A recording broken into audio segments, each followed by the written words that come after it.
Chapter 26. Captivity Day 27. Ayesha. The central chamber narrowed with each circular pass of the marble stairs. The misty waters receded deeper and deeper into the well of ages with the passage of each year. Everything below the surface was in darkness, vanishing into possible futures too murky to be seen reliably. The mists drifting off the surface could be touched, tested, and influenced. The mists flowed down from indentations in the walls. The larger the indentation, the deeper an impact the soul it represented would have on the future. She continued deeper and deeper into the well of Ekravolk. The marble stairs changed colors as each era passed. The stairs at the bottom seemed unable to decide on a hue. Footsteps echoed down the well from far above as Ayesha waded into the waters. The mists grew denser and contorted into ethereal visions of future possibilities. "You've arrived," Ayesha said softly, her voice echoing up the shaft. "She's on her way," Cyan said softly. "Will you be joining us at Yarrow's?" "I've just reached the bottom," Ayesha said as she continued wading out to the center of the well. Cyan continued following the ancient stairs down, pausing to touch the wall occasionally to gain a glimpse of the past. Ayesha waved her hands through the mist to discover what secrets they would reveal. "Child, we have a problem," Ayesha said. "Do we have another clone of Delilah ready?" "I'd have to look into it," Cyanide answered. "See to it," Ayesha whispered from the bottom of the well. "Kill our current copy. She's been compromised again. If we can't get the clone ready to perform the surgery, we'll need to find someone else." "What about our other medical asset?" Cyan asked. "She hasn't been," Ayesha started. "Wait. I see her hand slipping. We'll need to find someone else to assist. A fresh Delilah copy and..." Lady Darkseid had a friend who can assist without incident. "I'll have Jean pass that along," Cyanide said as she turned to started back toward the surface. "Can you tell me what I'm seeing?" Cyan asked as her hand touched the wall. "Which age are you walking through?" Ayesha asked. "Third, I think," Cyan said. "Tell me what you saw," Ayesha instructed. She didn't need Cyanide any further, but in this place even coincidence tended to have purpose. The interchanging nature of the past and present was undeniable, and the Well of Souls held long-forgotten secrets hidden within its ancient stone walls. Ayesha stopped looking long ago. Most of the realm's history, as recorded, was false. After enough time has passed, the truth turned to ash in your mouth. "It's definitely a black church building, somewhere in the Bohemia system from the looks of it. I can hear a clicking noise from somewhere inside." "Look away, child," Ayesha said softly. "Some truths are best left in the past. But, Now, that's an order, executioner." Ayesha heard the faint chime and saw the ghostly glow emanating from Cyanide's oath ring. "Yes, Lady Killen," Cyanide said in a compliant tone as she pulled back her hand. She turned and continued up the hewn marble staircase. Ayesha smiled. She'd always been partial to Cyanide. It grieved her that there were so many avoidable tragedies that the child had to endure to forge her into the woman she was today. Any effort to manipulate the flow of time resulted in an infinite number of sacrificed potential futures. If Ayesha had moved to prevent the death of the last unperfected male, she would have birthed twins, both male, and Cyan eventually would have died in vain trying to protect them. Some hardships must be endured to find a greater purpose. It was a constant struggle. Her task would be so much easier if she was alone in her efforts to sculpt the future. Hishtul Vaughn. "General Vaughn, it's done," the officer said emotionlessly. When Acorn had enlisted her to act as a general, providing information to their forces, she had no idea what horrors she would be responsible for, what sacrifices she'd have to force others to make. If Mano hadn't been at her side through it all, she wouldn't have been able to endure it. She had passed more and more responsibility to him to protect herself from becoming a monster. Barth was trusted by his people and was working for a greater future, and she believed in him. He'd made a few miscalculations, but was able to compensate in almost every case. There were some unintended consequences that were even beyond his control. After the Nadrock debacle, she'd been a complete wreck. Mano had been verifying all incoming messages from Barth. There were a number of dangerous terrorists among the refugees, and there wasn't time to isolate them before they struck. The entire colony had to be destroyed, and Mano had the means. He took care of everything so Bookworm could keep her hands clean. Not long after the Black Orion moved on from that system, Bookworm came across a message posted on behalf of a woman claiming to be Lady Darkseid, a legendary name for a person who didn't really exist. The woman had sworn vengeance, then there was silence. Hishtal felt like she was being hunted by an urban legend. Mano insisted there wasn't anything to worry about. He insisted the video was a fake, but the background image was consistent with what they'd been forced to do to all those poor innocent people on the surface. She hoped to never have to use those warheads again. But here she was, in her command center, hiding from the reality outside. The ship was orbiting the supposedly haunted planet Iligan, the alleged homeworld of the Ilanjani. If the species didn't really exist, they'd made the planet unlivable. If the undetectable species was real, she'd just been an accomplice to genocide. The officer was standing in the doorway, waiting for her to look up from her terminal and acknowledge she'd heard them. "Do you think they were real?" she asked, trying to hide the feeling of dread which threatened to consume her. She didn't really want to know. She needed to. If that strange woman was still pursuing her, she needed to understand the depth of her sins once the payment came due. Once the acid storm began, the Ilanjani became detectable, the officer said without a hint of remorse. Current estimates indicate approximately 250,000 casualties. She really wished they hadn't given her the numbers. She nodded while trying to swallow the knot in her throat. "Send Mano down." "Right away, General Vaughn," they replied without hesitation. She had to hold it together, just long enough for him to arrive. She'd been instructed to give so many orders that baffled her. Why did they have her place that EMP device near the Teton Gate? Why did they have to disrupt it just as Baron Delaric's ship was entering the gate? He was probably destined to betray them. Barth knew what he was doing. Right. "Hishtal, you called," Mano said as he strode into the room. "I can't keep doing this," she blubbered. "I don't even understand why he's asking me to do these things. I'm not sure I understand anything anymore." "The Information Society abducts, brainwashes, and uses them as undetectable secret operatives," Mano answered. "This was a mercy. They'll never be enslaved again. Any that survive will go into hiding. They'll be believed to be extinct and finally be left alone. There was a heavy cost, but in the long run, you didn't doom their species, you saved them." "Really?" she said shakily. She doubted him instinctively, but so desperately wanted it to be true, that she accepted his words as a source of solace. "We're going now to take care of a freighter that may have seen us. Nobody will ever know," he said, then pointed at the screen behind her. "She'll never know either." "Sorry," Hishtal said as she closed the video. "It still haunts me. Her features remind me of my niece. I feel like my past is hunting me, demanding I make amends for everything I've had to do for the Alliance." "Your niece, Kayla, and nephew, Vance, were lost in a gate malfunction caused by Saul. We've been through this. They're gone. I know that pains you, but you must accept it," Mano said. "I know," she whimpered.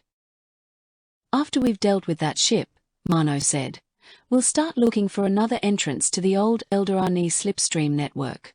I have a good lead." "It's impressive how easily you're able to find them," Hishtal marveled. "If I didn't know better, I'd think you were around when they were built. Mano laughed a little too long. He was just awkward sometimes, but he loved and supported her, and she was in love with him. That was all that really mattered, isn't it? La Bath. The ancient tree taunted him. La Bath had cheated death in hopes to have time to know his granddaughter.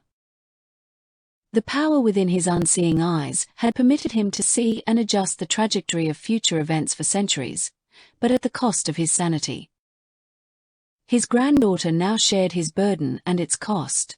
Even working together with a holographic representation of the Tree of Ages, they'd been unable to find a future in which Aspis wasn't destroyed and the Kulani Dominion with it. They knew Lady Darkseid was destined to be imprisoned after her arrival, but could not foresee why. If she never came to Erosha, the Dominion and Fellowship would still fall, just at different points in the timeline. He continued walking around the tree. The collapse of the Black Church was a variable that remained stable. In every possible future he'd explored, the more powerful Kobe tangibilities became lost arts.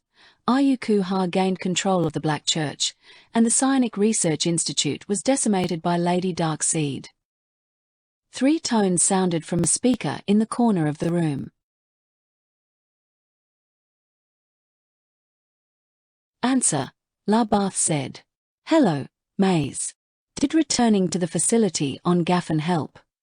Maze asked. Yes, La Bath said irritably. Have you found a solution? Maze asked. The model wasn't working because the actual tree had too many unforeseen changes, La Bath growled. Minor changes can add up, Maze commented. Cyberop Gregor's branch broke, he snorted. That's not a small change, Maze said. No, it isn't. Have you found a way to save my empire yet? Maze asked. I'm still studying all these changes. I may need to cut it to the stalk and use my knack to regrow it. According to this branch, the Jinnin killed Kayla and the Cletherian queen with her, but there's another Cletherian branch over here. Kivaza, the broken queen, should be the end of that line, La Bath said. What happens if we just kill her? Maze asked. Erosha is destroyed soon after. We can't kill her if we can't uncover who's behind the Lamentic fleet's predicted arrival, La Bath growled. The tree won't reveal them to me. I've looked. What about the Pharisine? Maze asked. I can direct Vorshana to reprogram his mind. I am Mistress Kulani. They can't really refuse me. The Fellowship's branch is stronger now. That would just lead to a new conflict with the Fellowship, La Bath sighed. That just reduces the probability of Thorn Laru getting a foothold in the region. Is there any good news? Maze asked. There's still no change in the Lamentic Empire's branch until Vance returns with Corrin, La Bath said. So, they're all still damned. Roan. Slow down, Varkia, Roan said angrily. We won't even reach the Starlink for another 2 days. I'll ask the Merc Marine leadership if there's anything they can do to assist, but don't count on them heading into an active war zone. If you win, but don't take the planet, you can bring any survivors to a site in the Jarka area, not far from the Arsha system. If you win, contact me after the battle, and I'll send you the coordinates. Thank you, Varkia said solemnly. Roan disconnected the call. Have you ever noticed that the older generations spend far too much time knowing better, and far too little time listening to those who do? Beitar quipped. Has our pregnant pygmy come to a decision yet? Roan smirked. She's going to keep it, so no need to stop off at Glutnim for a quick abortion. We went through the trouble of dropping out of jump space so I could contact him for advice about the TRO situation, Roan grumbled, and I never got the chance to mention it. Their war is starting in 2 days' time. I couldn't get him to talk about anything else. Tell Audi to let the Marines know there's a fight brewing before we return to jump space. The details are in the call records. Will do, Captain, Beta said while giving an exaggerated salute, then bounced up the stairs. Carly. Promise me, Carly demanded. Do you want me to leave and do it now? Ujaran teased. Yes, but show me again first, Carly insisted. The video of the presentation ceremony, he asked. Can I see the one with your Azuri waving to you? Ujaran queued up the video and handed her his tablet. Would you like some alone time with my tablet while I leave to run background checks on those guys who hassled Strawberry? She wondered what they were doing now while watching the video of Cyan, Azuri, and Samari standing in a row, and saying "We love you" in unison. Take it, Carly said forcefully, before it kills me with cuteness. He took his tablet and left. Azuri was a smart lady. She'd come up with a way for Cyan to tell Carly she loved her without the risk of arousing suspicion. Carly's heart was fluttering, trying to fly free of her chest. 33 days left. Sato Cho. 2 fruit deliveries first thing in the morning, and a flyer taped to her front door when she arrived home. She didn't spend all that time relaxing with Carly just to spend the following day running around. She opened her door and flicked the flyer so it fell inside, then closed the door behind her. The flyer was an invitation to play on some private server. It could be a trap from that local administrator, something from Senpai Tyrell, or just random junk. There was a network address on the flyer, and just enough of a fingerprint on the tape which had held it to the door, to make it obvious it had been put there by a near-Terran species. This told her almost nothing. Looking into the digital fingerprint would tell her far more than a physical one. There was no readily accessible information on the link. It was either new or damn sketchy. This wasn't getting her anywhere. On the other side of the street from her apartment building, there was a camera overlooking the parking area. The entrance to her stairwell was barely visible. It had helped her out once when she was being stalked. That's why she chose this building instead of just rooming with other kitties. She checked through the camera data cache. Only 3 people had used the stairs while she was out. A pair of Kaiman and a purple-haired Terran guy. He looked like the Lampharian guy from the event at NIMS the other day. He was cute, but she didn't like the idea of him tracking down where she lived. Then again, if he had the right kind of knack, that might not be difficult. She'd just have to return the favor and use her abilities later to track where he lived. Ujaran worked with the government. Having a creeper's personal information could be leverage if he did try starting trouble. He could just be a gamer inviting her to join in. That wasn't really her style. They required too much time to get good at, and you couldn't get far in most without dumping credits into them. Making an appearance just to let him know she wasn't interested would solve this easy enough, as long as she took precautions. She set up a virtual machine, loaded up Tyrell's call security application, and connected to the address. The server errored out attempting to verify her machine name and identifier. The message indicated it was expecting to find fresh strawberries patch. Senpai Tyrell. Cho cheered happily. I'll let you slip through my defenses. She disabled her virtual machine and connected directly using just the call security software. What the fuck? The server auto-loaded an avatar representing her machine. It was the headshot of her wearing the kitty mask Carly had taken while they were at NIM. The image was labeled Strawberries Patch. There were 2 more connection IDs. The first ID displayed was represented by an eye hanging from a string, with blue hair and a glowing magenta iris. It blinked periodically. The long eyelashes made it look like a woman's eye. The identifier was J Elite. The last displayed ID was using a simple avatar. It was just a floating brass ball with a shadow underneath it.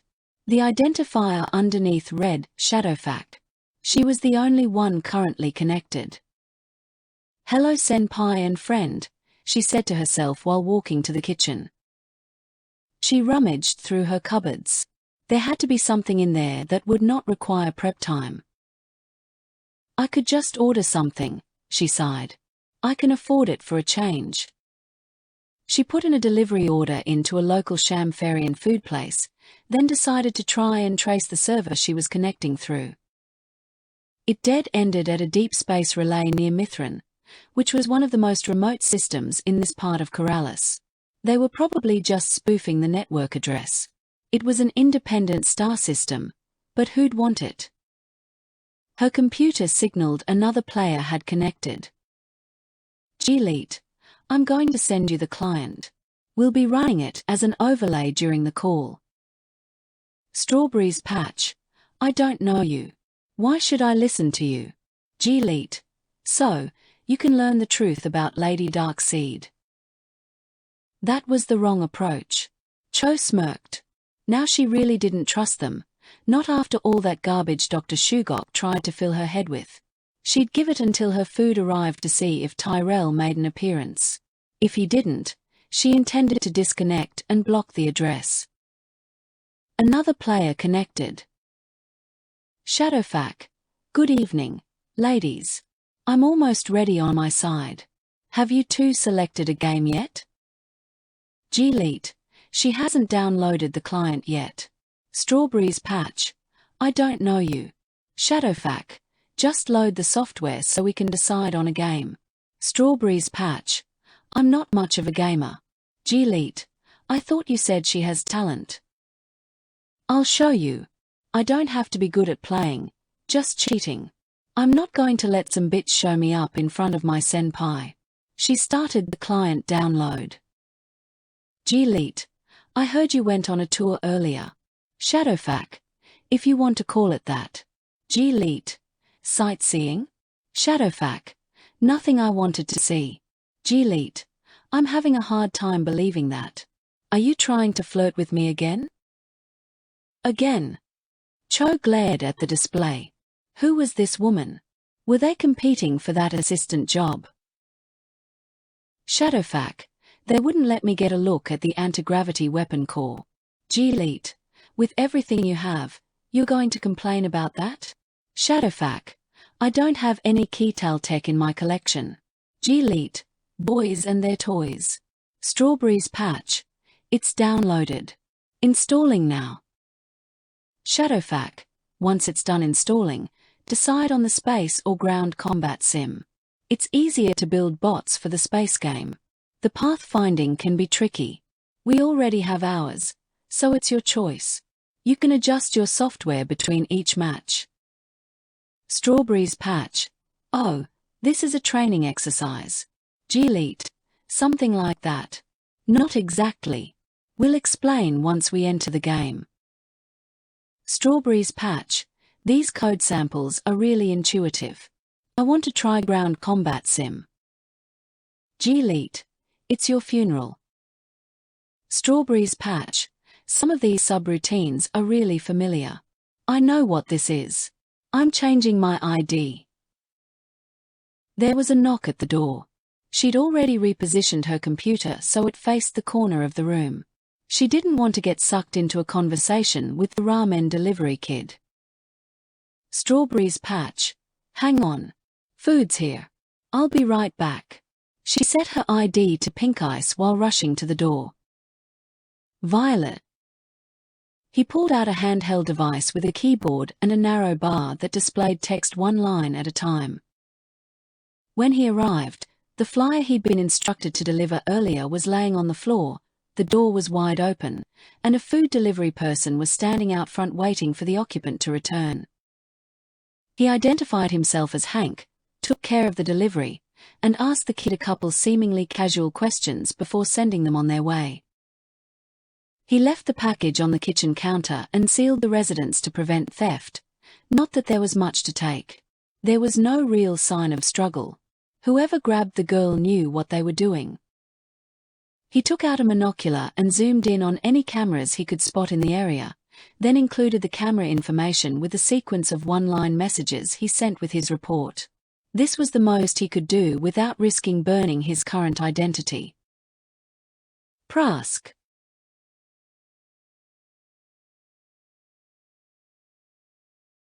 Office of the High Executioner, Prask speaking.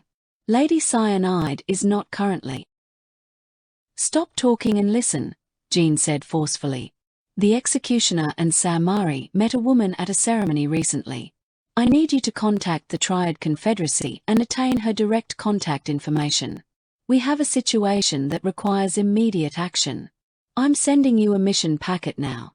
Treat this as an official assignment. Prask opened the data packet. This hasn't gone through official channels.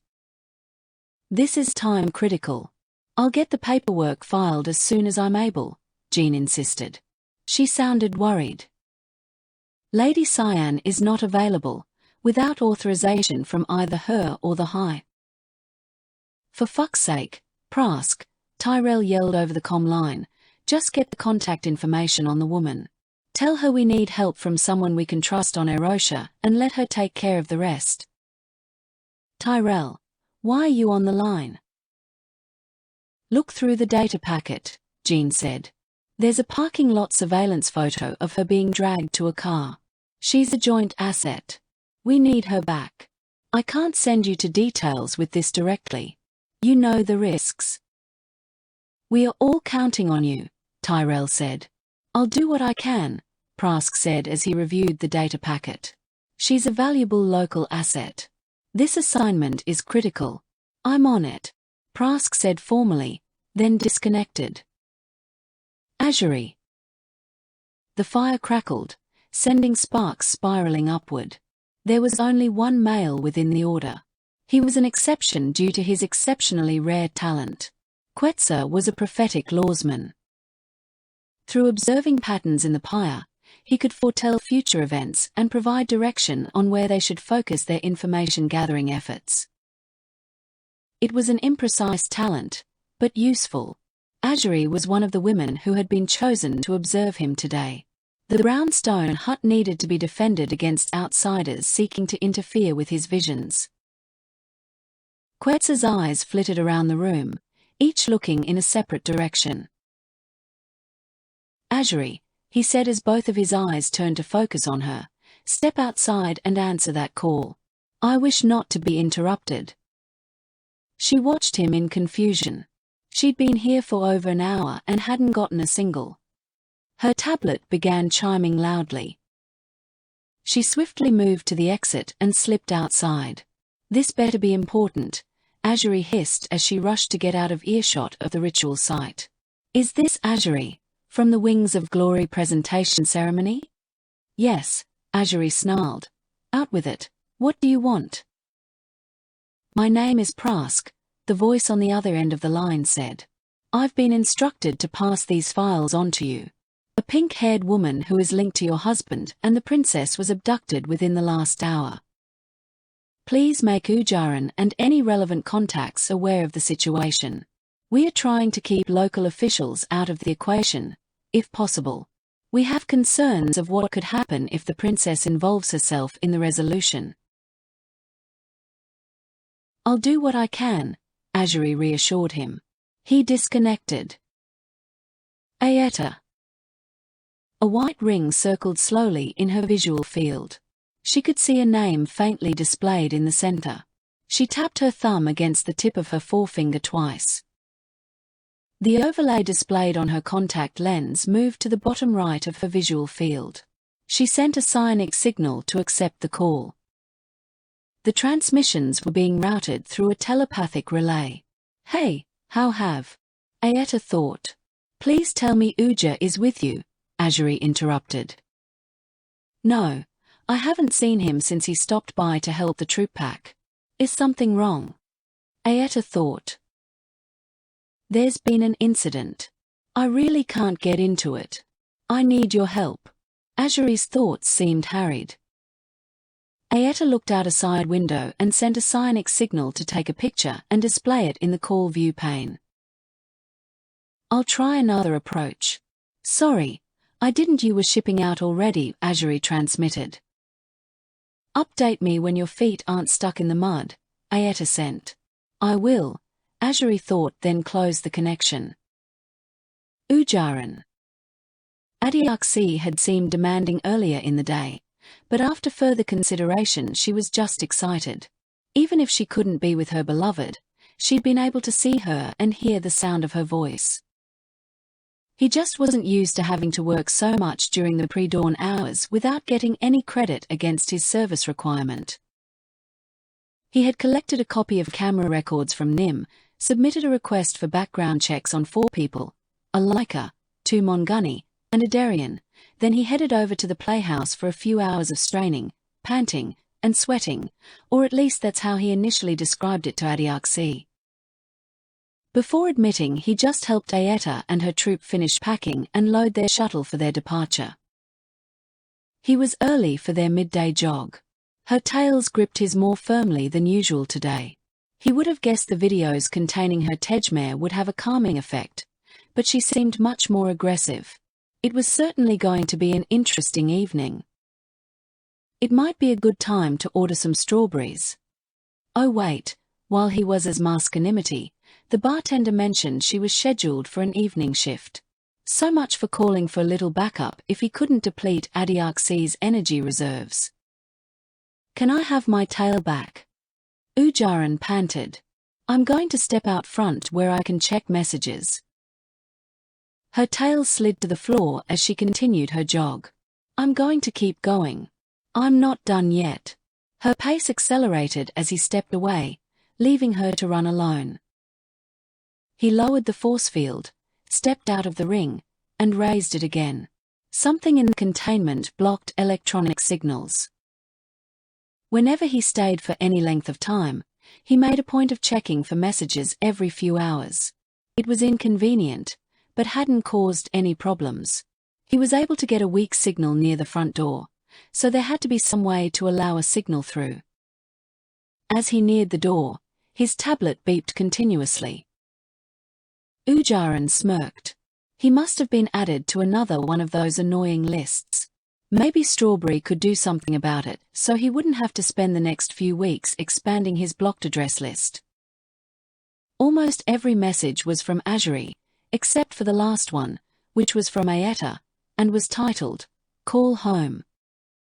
He could feel a tingling sensation at the nape of his neck. He looked toward Kali. Azuri's upset. He yelled over to her, I'm going to take this outside. Keep out of my head, and respect my privacy. The feeling subsided. Thank you, he said as he slipped outside, closing the door behind him. The guards quietly acknowledged him. Just checking in with my clutch keeper, Ujaran said dismissively as he wandered toward the corner of the building. Something had to be wrong, but he didn't want to raise any suspicions. A call came in as he rounded the corner. Azuri? Ujaran asked as he answered. I was assigned to Quetzal today, Azuri said. I have to be quick. Strawberry has been abducted. This needs to be handled quietly. Did Quetzal tell you this? No, Azuri scoffed. I'm sending you an image from a security camera. It's not much to go on, but it's all I have. I requested a security check on these 2 a few hours ago, Ujaran said with a start. Let whoever hit the alarm bell know I'm on it. One last thing, Azuri said forcefully. Lady Darkseid must be kept uninvolved. That won't be easy, Ujaran said. I'll do my best. I'll talk to you later. I have to go visit a prostitute. What? Azuri laughed. Never mind. I'm needed back inside. Tell me later. He turned to the guards and shrugged as he headed to the parking lot, got in his car and drove away towards Flesh Row. Trudy had a lot of connections he didn't have access to. These guys went to Mascanimity to hassle Strawberry, so there was a good chance the sex workers knew a thing or two about them. When he stopped by Tutor Futa, Trudy was with a customer. After ringing the bell and expressing the urgency of the situation, Trudy interrupted the lesson in progress to give him a moment to explain. After finding out an abducted kitty was involved, her client agreed to take a quick break. A copy of the images was passed to her, and Trudy agreed to ask around after she was done with her current lessons. It would be a while before he was likely to get any leads from her, so he headed down to masculinity. They weren't very helpful earlier due to their stance on anonymity, but hopefully that would be different now that there was an abducted kitty involved. When the slat at the front door opened, Ujaran held up his tablet with a picture of Strawberry without a mask on displayed. This girl was abducted earlier today. Can you confirm she's one of yours? Yes, the door guard said. We'll send someone to speak with you. Please stand aside. A door opened in the wall to his left and a Kaiman leaned out. Are you the Pharisee who was asking about a kitty? I am, Ujaran replied. This way please, they said. The door he followed them through looked like it was part of the dance club next door to masculinity. The wide staircase ended at a landing with 2 doors, one leading into each business. The Kaiman opened the security door on the right and showed him inside. Have a seat, a Shamfarian man seated behind a large desk said while motioning to a chair. I'd like you to explain to me why you're here. The staff downstairs know the employee you claimed has been catnapped. She hasn't missed any shifts. If this is some sort of ploy to gather information, I will be notifying planetary security. Ujaran kept his mood steady and his mind clear. We'd prefer to keep this off the books, Ujaran smiled as he plopped his ID badge onto the desk. I met that young woman here. Her disposition impressed me so much. I recommended her for a delivery job which included Midnight Fellowship honorary citizenship. She was abducted earlier today. Couriers of this sort sometimes carry packages of diplomatic significance. To the best of my knowledge, she has not. Not having value as a bargaining chip tends to be fatal. This may be unrelated to that, but it's best not to take chances. I feel I bear some responsibility for her. That, to answer your question, is why I'm here. I'm not an investigator. What can I do to help? The Shamfarian asked. Do you have a screen I can link my tablet to? Ujaran asked. Yes, sir, the Shamfarian replied, and motioned to a connector on the desk. The kitty at the front desk wasn't very cooperative when I spoke with her earlier. I came to look into a table that had been causing problems for Strawberry. She did provide me with photos taken of them when they arrived, as well as a picture she filed in her NIM incident report. The suspects included a male Darien, a woman of indeterminate species, 3 Mongani, 1 female, the other 2 male, and a Lupian, also male. Ujaran displayed the images as he spoke. There was no entrance photo for the woman of unknown species, but the kitty at the front counter was able to find the others. She couldn't identify who paid their cover charge. I requested background checks earlier based on the limited information I was provided with, but that was before the abduction was confirmed. He left up the image of Strawberry being dragged into a car by 2 Mongani. The vehicle ID was obscured in the image. That's Kitty Sato, the Shamfarian confirmed. She reported a problem with a table pulling out her tail. I remember the report. We were unable to prove anything, but the staff on duty suspected the Darien telepath was responsible. All Darians have basic telepathy as a racial trait, but not all are able to access it as a psionic type knack, Ujaran started. We know this one can, the club security agent said. He had an issue with Sato during a club event she participated in when she came here on her last day off. We didn't even know Sato was a cyberpath prior to that. She's just a club kiddie. If we knew she had that sort of knack, we would have re-evaluated her employment. Many Herisham are born with cyberpathy, psionics, or both. Both isn't stable, so they seal their cyberpathy knack. Looking around in a Herisham's head sounds like a bad idea to me. I wouldn't jump to conclusions just because Sato doesn't have surface thoughts, Ujaran said. Fair enough, the Shamfarian chuckled. If I started thinking every kitty who didn't seem to have a thought in their head was a cyberpath, I'd be a nervous wreck. Ujaran didn't know for a fact that a sealed Herisham lacks surface thoughts, but he did know the seal is a tattoo, and Strawberry didn't have any. His cover story wouldn't hold up to scrutiny, but sounded plausible enough. A woman I work with met Sato in an event. I was told they had an issue with some of the other participants. Are we talking about the same event? Ujaran asked. Do you have a picture of this woman? Actually, I have a picture of her sitting with Sato. She's wearing a Shagar mask. The Shamfarian smirked as he looked at the image. She has tails, right? Yes, why? Ujaran asked. He didn't know all the details of what had happened. Hopefully, she hadn't caused too much calamity. Please wait here, the Shamfarian said with a quirky smile, as he walked to a tall thick door at the back of the room. She must have damaged something. He expected the club staff to present him with a repair bill upon their return. He heard a heavy clamping noise approaching. I've asked Bruno to talk with you. He's an event kitty who works with the security team. He was on duty during the event, the Shamfarian said while holding the door open. The massive being had to lower his head to enter the room. Bruno was at the upper limit of size 2 classification. His hips here as high as Ujaran's shoulders. He had 3-toed hooves.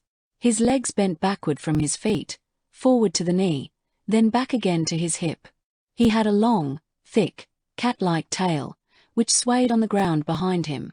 It was roughly 6 feet long. His dark brown fur was dense and longer around his face and neck. His palms were elongated like a mongunny's, but his fingers were rather long. He had horns that curved back behind his head and circled forward, ending a little lower than his chin. The overall shape of his head was somewhat bovine. If he had scales, he'd look almost draconic under all that hair. His attire was more tribal than seemed appropriate.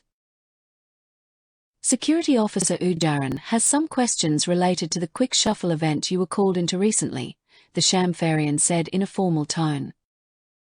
Bruno looked down at the image of the 2 women displayed on the screen and smiled. Tell the event coordinators I will not be here to host my event, Bruno said. I'm going with the investigator. I will help find my cock ring's lost kitty. What? Ujaran stammered. In joke, Bruno said as he quickly looked through the images. The Shamfarian looked like he was struggling not to laugh. There were problems during the event, Bruno said. The cowgirl, Blue Man, and these 2 Mongunny were there. My cock ring said the ape girl, cowgirl, and Blue Man were in a mental link, then she hurt them. Ape girl's monkey boy tried to attack Strawberry, but Green Man punched him in the head, then the girls left. This was after my cock ring told monkey boy to not be aggressive, and took his arm out. Don't worry, she put it back. Stop calling her that, Ujaran snapped. We do not use names here, Bruno shrugged. It was our joke name. What should I call her? Bruno, the Shamfarian scolded. Stop messing with him. If you keep this up, he won't want you to help. Bruno laughed boisterously. I was having fun. I honestly would like to help. I can't tell you about the other 2 at the table. Was that the group that was tugging on Sato's tail? The Shamfarian nodded. This female Mongunny and that male Mongunny were in the event as a couple. The Darien sitting over here was a friend of this bovine looking like a woman. Those 4 had some issues with. Seriously, what should I call your partner? Are you just fishing for her name? Ujaran asked. Yes. That's classified. Ujaran smirked. Just call her Tails, for now. That's too bad, Bruno frowned. She impressed me. The Shamfarian started snickering, but fell silent under Bruno's glare. She wrangled a frantic Shashan, unstuck the Darian's brain, and gave sex advice to an engaged Udbar. She was very helpful to the event coordinator, and she did warn the male Mongunny not to get sexually aggressive with her. He didn't listen. He claimed to be genetically superior, and that's when the chaos started. Tails told Sato to meet her upstairs. Then Tails caught the Leica, Darien, and female Mongani planning to attack Sato. With a little help from the Udbar she'd advised, she left with Sato after making a solid threat. Something about the next person to raise their hand to her or Sato leaving in a mop bucket. Yeah, she impressed me. As a person, not just because she proved she could win my event. Ujaran didn't ask what his event was. He was too horrified at the prospect of getting an answer. The woman who looked bovine. You're sure she's a Leica? She said she is. She was the first to dislike Tails. The Mongani couple didn't have a problem until Tails responded with force to the male's aggressiveness. They were both racist against Terrans. Their grudge is with Tails, not Sato. There's no way they'd be able to locate Adiark, Ujaran said. So you think this is an attempt to force her to come to them? Anyone can be found, Bruno scoffed. Some don't know how. Others are too lazy. The last group who tried hunting her down brought around 24 people. She decided to let them live. I've been instructed to try to keep this from her. If she finds out what's going on. His tablet beeped. I'll accept whatever help you can provide, as long as it helps keep her from getting personally involved. The Shamfarian was smirking. Ujaran figured he was better off not believing him. I will help, Bruno said. I may have just gotten a lead, Ujaran said. Are you ready to move? I need to get my staff and medicine bag. I'll meet you out front. If we think of anything else that may help, the Shamfarian said, we'll direct it through Bruno. I'll see you there, Ujaran said as he was directed back outside.